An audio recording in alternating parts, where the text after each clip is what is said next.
Hello and welcome to Conversation with Priya. You're watching Corporality channel and I'm your host Priya Mishra. In today's guest in our show is Ben Vella.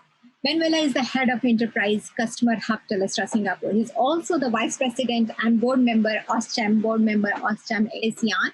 As the head of the Enterprise Customer Hub, Ben has supported Telstra's expansion into the Asia over the last 6 years. Currently, he is responsible for the expansion of the Telstra Centre of Excellence in Philippines, which is centralizing 7 of the Telstra international function to provide a seamless sales experience in Telstra customer, seller, and other stakeholders. Ben has over 20 years of sales and management experience in market and organization across APAC, with the last 12 years based in Singapore. Ben also serves as the Vice President of the AustCham Board and Chair of the Digital and Cyber Committee. AustCham is the Australian Chamber of Commerce Singapore and is an organization that fosters and provides the forum of business like between Australia and Singapore. Other board positions include AustCham ASEAN and the organization promoting ties between Australian business and the region. Ben holds a bachelor degree in commerce and New England University and a Master of Business Administration from Macquarie Graduate School of Management. So help me to welcome Ben Vella. Hello, Ben. Welcome to our show, Conversation with Priya. Thank you for joining in and accepting my request. Hi, Priya. How are you? And thank you for having me. Look forward to the discussion today. Thank you. I'm good. Thank you for all your input. We have been discussing a bit for a while, understanding your customer journey and all. Would you mind giving a bit of brief to our audience, how all this started? How did you reach to Singapore and all that? Yeah, no problem. So I've come through. I'm currently at Telstra, and I'm running a part of the organisation called the Enterprise Customer Hub, which I can explain a bit more in as we move along. But my journey to Singapore came through companies called Tandberg and Cisco. So one of my roles in Sydney was with Tandberg, which was at the time about sort of 15 years ago, really at the forefront of video conferencing technology. Mm-hmm. And I was one of the first 3 people in Australia to work for Tandberg and built up their where video applications can be used in the financial sector.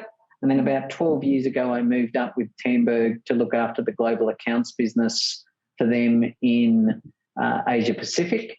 Yeah. And Tandberg was acquired by Cisco, about 6 years into that. And then I moved over to Telstra, and I've been with Telstra for about 7 years. Yeah. And had various roles there. So it's been quite an exciting journey. Very interesting. Good. Like you have been in a different high position, established a lot of businesses alongside.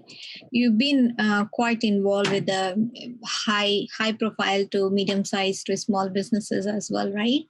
So can you tell us about the Telstra Centre of Excellence? What does it represent and what are its main objectives? Yeah, so the Telstra Centre of Excellence we call the Enterprise Customer Hub, and I set that up about 2 years ago. The idea of it originally was to how can we manage our tier 3 customers or our mid-market customers in a more effective way. Yeah. So our salespeople typically gravitated towards our higher end customers, and it meant that some of our mid-market customers were not looked after as well as they could be.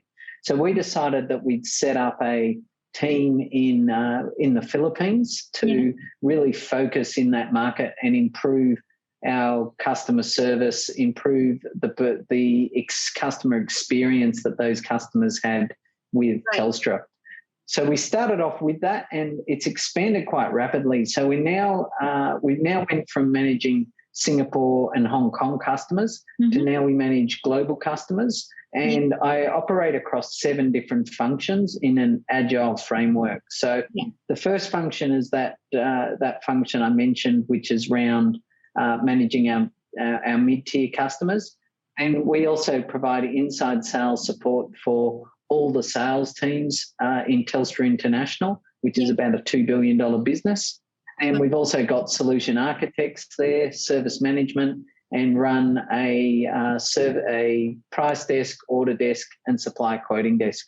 So it's been quite innovative in Telstra and also the broader telecommunications industry, as it's removed a lot of the silos of areas and functions that operate in a large telecommunications company like Telstra, and enabled that cross-functional work, which is really providing better outcomes for both our internal employees but also our customers.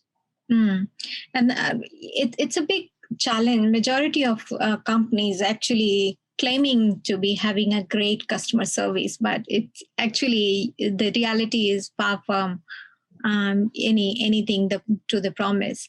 So it is a really good initiative. I would like to ask, is it global or is it just Asia Pacific? Which location it is? Yeah, so Telstra International is probably a bit of a hidden gem within the Telstra Enterprise Group. Not many people actually probably know about it in Australia, but what we're doing is operating for supporting the Telstra International Group. As I mentioned before, that's about a $2 billion revenue group, which operates in 4 regions, being South Asia, North Asia, Americas, and EMEA. And the Enterprise Customer Hub supports all those regions and our customers in there. Very, very, very interesting. It's so important. It's been a challenge for many companies. What are the technology that Telstra is working on to help businesses in the Asia-Australia region? Would you be able to share some example or specific business case studies?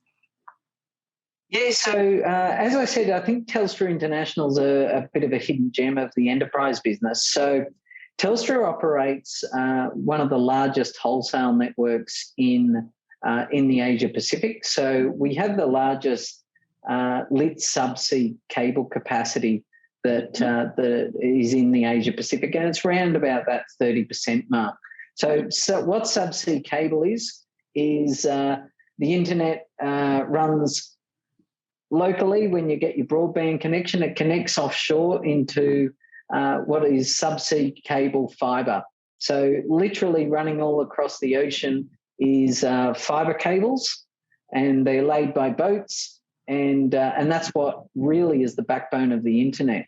So what Telstra is doing is selling that capacity to 3 areas of customers, mainly in Asia Pacific, where our capacity lies. It sells it to wholesalers, so other telcos that operate in the region and need to get capacity in and out of Asia and Australia. It sells it to what we call our over-the-top providers, so companies where they're technology providers, which have been the quite high growth, like your Microsofts, Amazons and the like. They also need capacity for their services in and out of the region, and then also the enterprise market, where we're looking at how we can help businesses and the like who are operating across the region. Very interesting. So I know it's been a lot. You have been actually engaged in the Telstra side. I would like to shift a little bit angle and your attention towards you being in Singapore and being part of the chamber. So you hold an important position as a board member of Australian Chamber of Commerce, right? And in Singapore AustCham, if I'm right? Yeah? Yeah, absolutely. So go on, Priya. So how has the journey been thus far in the connecting businesses to Australia and vice versa to Singapore had helped achieve business success? Yeah, so thank you very much. I hold the position of VP for the Australian Chamber of Commerce in Singapore, and I also sit on the board of the Australian Chamber of Commerce for ASEAN as well, which is also a really interesting chamber, which has started up recently. Right. So I think AustCham has been a really fascinating journey. I've been on the board there for about 3 years, and I think when we come to a different country, you can get caught in your areas so I can get caught in Telstra and my community and the like, as AustCham for me has really opened up to the strength and depth of the relationship between Australia and Singapore. And I think we've got a real large and vibrant community of Australians in Singapore.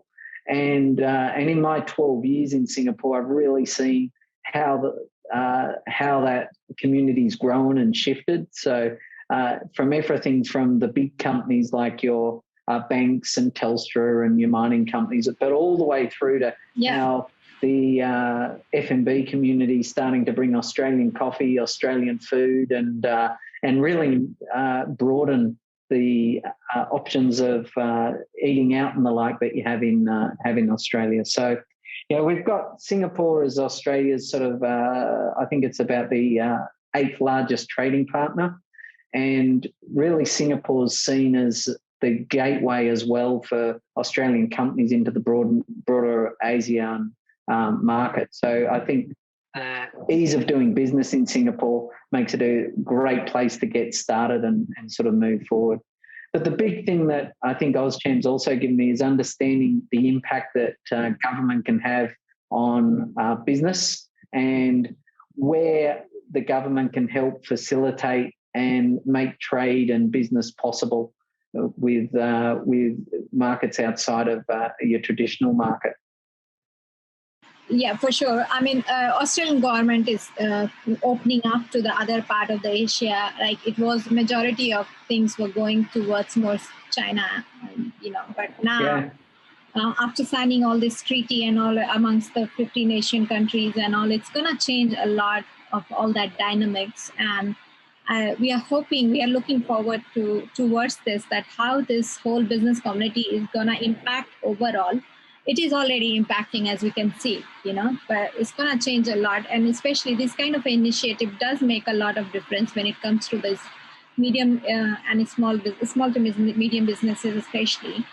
How far has been in the AustCham Community Fund been helpful to promoting better understanding of the Australian and Singaporean community thus far? Yeah, I think there's been a few areas where it's been quite helpful. So I think first is access. So getting access to experts and people in positions with both influence and information.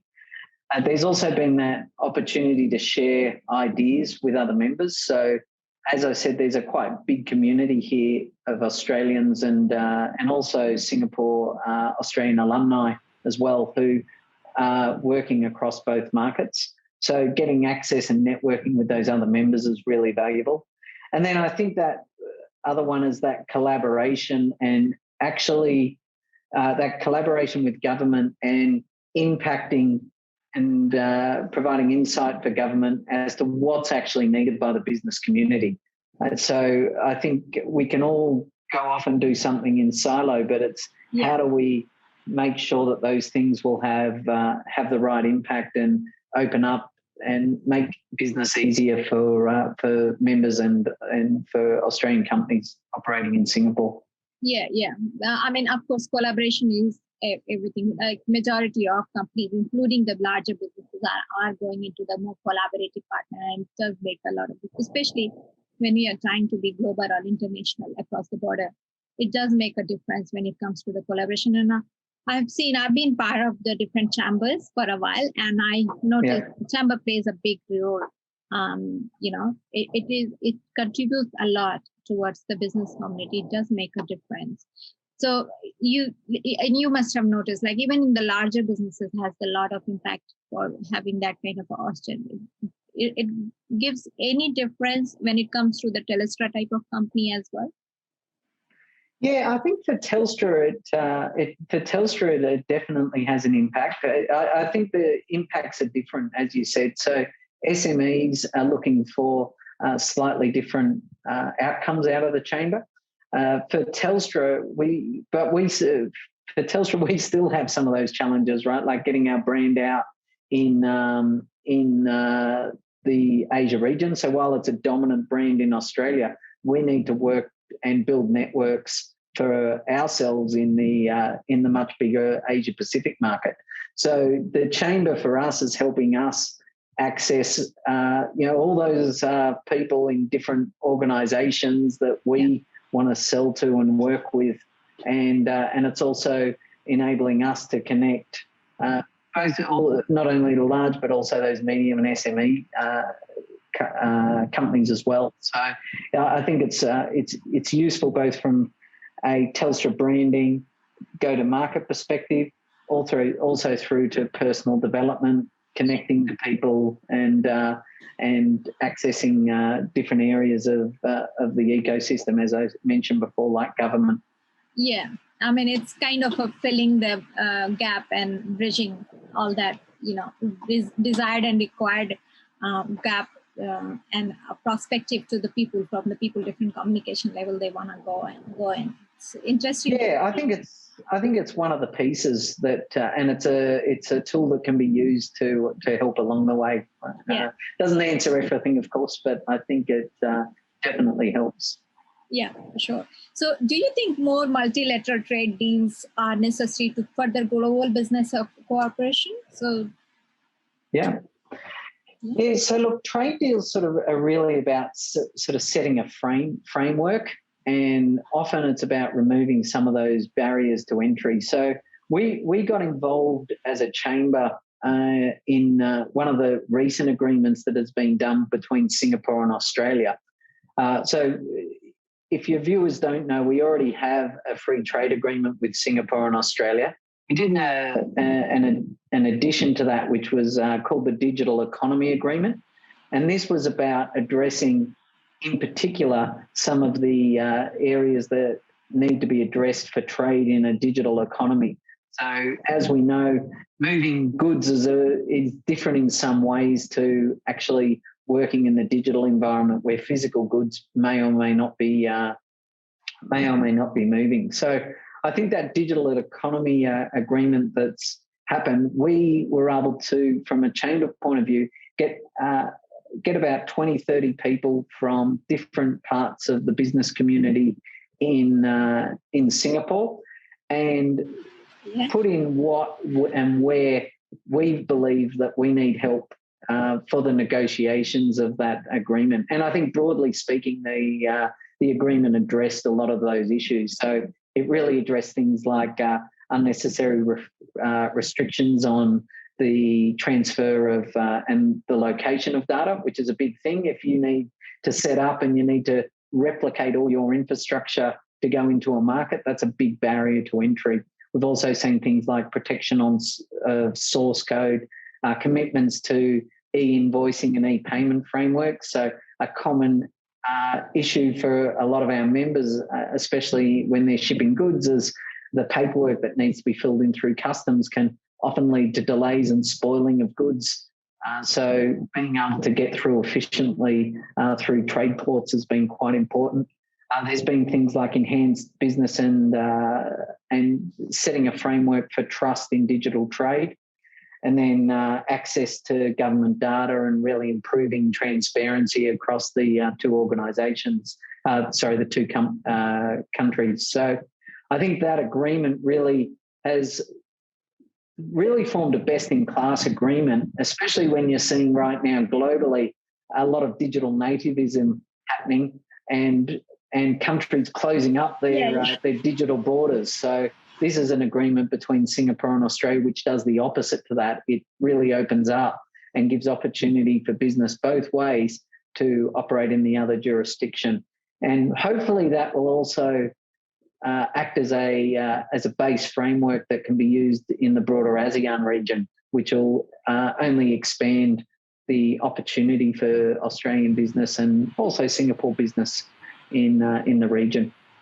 Yeah, very interesting. I mean, looking forward to I am very much interested in the Singapore myself, and we've been talking about it. And there are a lot of people, a lot of companies, customers from Australia. They are really interested to go and collaborate with some of the Singaporean market.